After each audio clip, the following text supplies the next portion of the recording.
So hello everyone, তোমরা সকলে কেমন আছো? আশা করছি তোমরা সকলে খুব ভালোই আছো।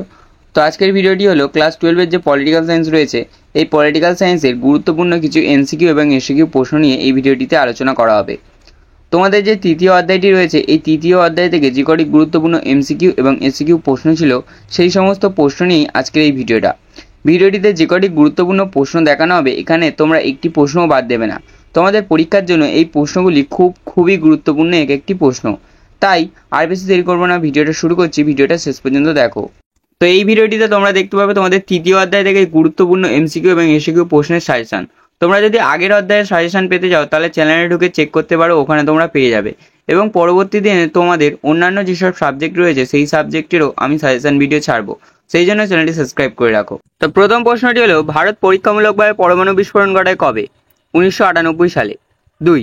পররাষ্ট্র মন্ত্রণালয়কে বৈদেশিক নীতির মস্তক বলেছেন কে? মর্গেনথাউ। 3. ভারত ও পাকিস্তানের মধ্যে লাহোর ঘোষণাপত্র স্বাক্ষরিত হয় কবে? 1999 সালে। 4 নম্বর প্রশ্নটি হলো, কোন দেশের বাধা দানের ফলে চীন এখনও সার্কের সদস্য হতে পারেনি? ভারতের। 5. ভারতের পররাষ্ট্রনীতির একটি মূল বৈশিষ্ট্য কি? পঞ্চশীল নীতির অনুসরণ। 6. কাশ্মীর সমস্যার সমাধানের জন্য পাকিস্তানের সঙ্গে ভারত সিমলা চুক্তি সম্পাদনা করেছিল কবে? 1972 সালে। 7 নম্বর প্রশ্নটি হলো, আঞ্চলিক সহযোগিতার ক্ষেত্রে দক্ষিণ এশিয়ার সংগঠনটির নাম কি? সার্ক। সার্ক গঠনের সময় এর সদস্য সংখ্যা কত ছিল? 7 জন। 9. The limits of foreign policy গ্রন্থের লেখক কে? Charles Burton Marshall. পরবর্তী প্রশ্ন, the making of foreign policy গ্রন্থের লেখক কে? Joseph Frankl. 11. সিমলা চুক্তি স্বাক্ষরিত হয় কবে? 1972 সালে। 12. সাপটা গঠনের প্রস্তাব সার্ক সম্মেলনে গৃহীত হয় কবে? 1991 সালে। 13. 1885 সালে সার্ক গঠনের প্রস্তাব গৃহীত হয় কোথায়? ঢাকায়। পরবর্তী প্রশ্ন, জওহরলাল নেহরু কোন জোটকে বিশ্বশান্তি রক্ষার প্রকৃষ্ট জোট বলে মনে করেছিলেন? জোট নিরপেক্ষকে। 15. বিদেশ নীতির প্রধান উদ্দেশ্য কী ছিল? জাতীয় স্বার্থ রক্ষা করা। তো এই ছিল তোমাদের এমসিকিউ সাজেশন।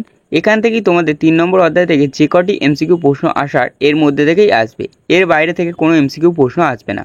তো এরপর চলে যাবো এসিকিউ সাজেশনে। প্রথম প্রশ্ন, গুজরাল নীতি কার সৃষ্টি? ভারতের বিদেশমন্ত্রী ইন্দ্র কুমার গুজরালের। 2. পটসডাম সম্মেলনে যোগদানকারী যে কোনো দুজন নেতার নাম কি? চার্চিল ও রুজভেল্ট। 3. জোট নিরপেক্ষ আন্দোলনের প্রধান লক্ষ্য কী ছিল? তৃতীয় বিশ্বের দেশগুলির মর্যাদা ও আত্মসম্মান রক্ষা করা। 4 নম্বর প্রশ্নটি হলো, পলিস নীতি কে ঘোষণা করেছিলেন? জওহরলাল নেহরু। 5. ভারতের পররাষ্ট্রনীতির লক্ষ্য কি? বিশ্বশান্তি প্রতিষ্ঠা। 6. সিমলা চুক্তি কোন দুটি দেশের মধ্যে সম্পাদিত হয়েছিল? ভারত ও পাকিস্তানের মধ্যে। 7 নম্বর প্রশ্নটি হলো, বিদেশ নীতি কাকে বলে? আন্তর্জাতিক ক্ষেত্রে রাষ্ট্র যে কাজগুলি করে তার সমষ্টিই হলো বিদেশ নীতি। 8. বিদেশ নীতির প্রধান উদ্দেশ্য কী ছিল? বিদেশ নীতির প্রধান উদ্দেশ্য হলো রাষ্ট্রের জাতীয় স্বার্থ রক্ষা করা। পরবর্তী প্রশ্ন, কমনওয়েলথ কি?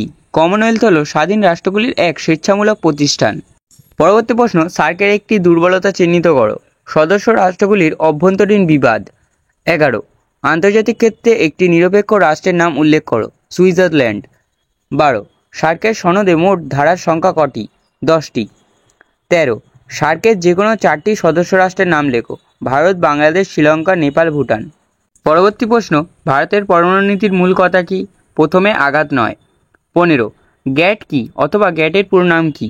General agreement on tariffs and trade. 16. সার্কের পুরো নাম কি? South Asian association for regional cooperation. পরবর্তী প্রশ্ন, বিদেশ নীতির অভ্যন্তরীণ উপাদানগুলি কি? ভৌগোলিক অবস্থান, জনসংখ্যা, জাতীয় ঐতিহ্য, জাতীয় সংস্কৃতি ও মূল্যবোধ, রাজনৈতিক নেতৃত্ব, জনমত প্রভৃতি। 18.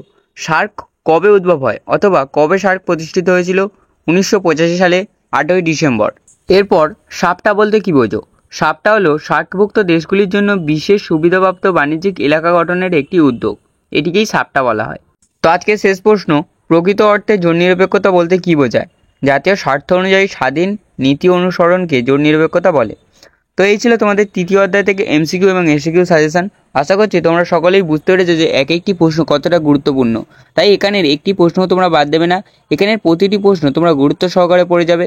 তোমাদের তৃতীয় অধ্যায় থেকে এসিকিউ এবং এমসিকিউ প্রশ্ন এর মধ্যে থেকেই আসবে।